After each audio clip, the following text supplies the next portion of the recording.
லோக்சபா தேர்தலில் அதிமுகவுக்கு ஆதரவை அறிவித்துள்ள இந்திய தேசிய லீக் தங்களுக்கு வாய்ப்பு கேட்க உள்ளதாகவும் தெரிவித்துள்ளது. அகில இந்திய தேசிய லீக் மாநில தலைவர் இனாயத்துல்லா சென்னையில் செய்தியாளர்களை சந்தித்தார். கடந்த 14 ஆண்டுகளாக அதிமுகவிற்கு எவ்வித நிபந்தனையும் இன்றி ஆதரவளித்தது போல் லோக்சபா தேர்தலிலும் ஆதரவளிக்க உள்ளதாக இனாயத்துல்லா தெரிவித்துள்ளார்.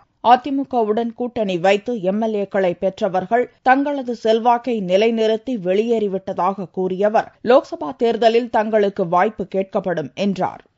இந்த வரும் பாராளுமன்ற தேர்தலில் அகில இந்திய தேசிய லீக் கட்சியான எங்களுடைய கட்சி மேல்மட்ட குழு எடுத்த முடிவின்படி அம்மாவுடைய கட்சிக்காக முழு ஆதரவு கொடுக்க நாங்கள் நிபந்தனையற்ற முழு ஆதரவு கொடுக்க நாங்கள் முடிவெடுத்துள்ளோம். இந்த முறை கண்டிப்பாக எங்களை பொறுத்தவரை அம்மாவுடைய கட்சி கூட்டணி 40 இடங்களையும் தமிழகத்தில் வென்றெடுக்கும் என்ற நம்பிக்கையும் இருக்கிறது. அதற்குண்டான எல்லா களப்பணிகளையும் நாங்கள் இறங்கி செய்வோம். இது தொடர்பாக தமிழக முதல்வரை நேரில் சந்தித்து பேசவும் இந்திய தேசிய லீக் திட்டமிட்டுள்ளது.